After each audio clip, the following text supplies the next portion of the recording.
So we have seen the masculine and feminine gender for humans and the masculine and feminine gender for animals. Now we are going to do a small activity and we are going to circle the gender. So a noun is given and we have to find out whether it is a masculine, a feminine or a neuter gender. That is, for non-living things there is no gender. So for example, if I take this pen, it is not considered as masculine or feminine, so we call it as a neuter gender.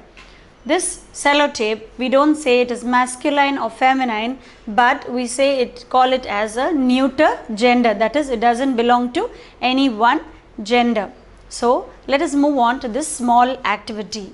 So the first noun I have is aunt.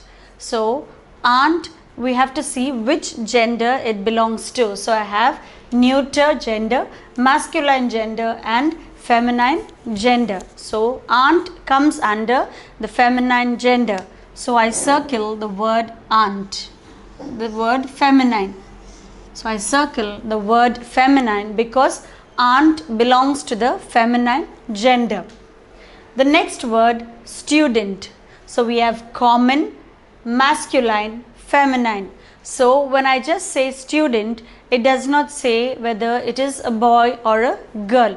So it is common, the word student is common for both masculine as well as feminine gender. So I circle the word common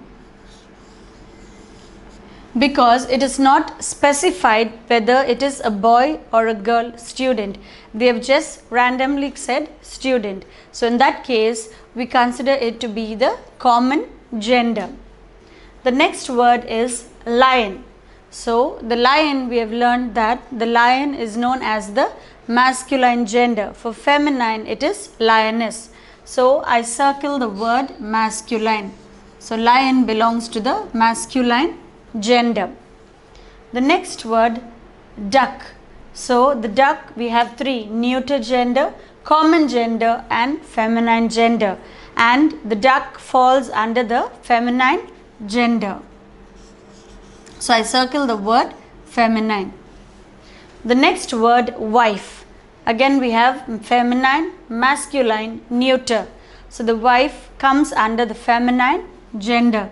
So I circle the word feminine. So we have aunt, that comes under the feminine gender. Student, there is no specification whether it is a boy or a girl, so I underline it as a common gender. Lion, masculine gender. Duck, feminine gender. And wife, feminine gender.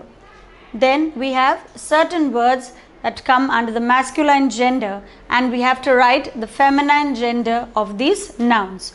So under the masculine we have prince, nephew, actor, widower. Widower is a person who has lost his wife, is known as a widower.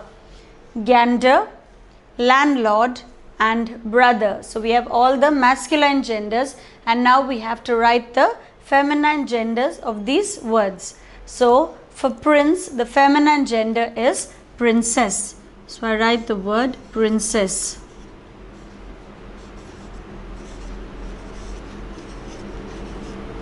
So for prince, it is princess.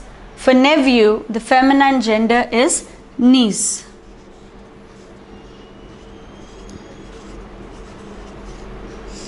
So nephew, niece. Nephew is your uncle or aunt's son and niece is your uncle or aunt's daughter. The next, actor, the feminine is actress.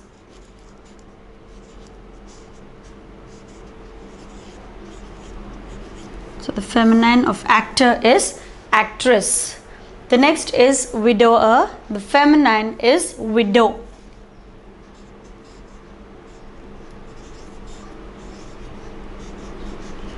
So I write the word widow. Gander and the feminine is goose.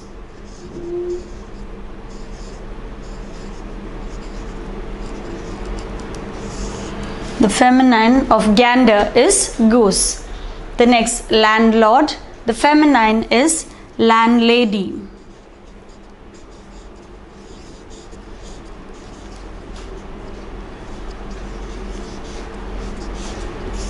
So the feminine of landlord is landlady, and brother, the feminine is sister.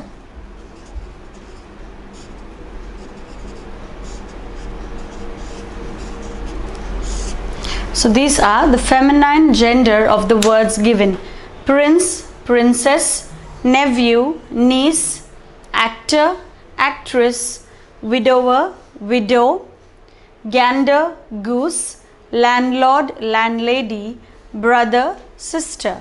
So children, I hope you've understood the masculine and feminine gender of humans and animals.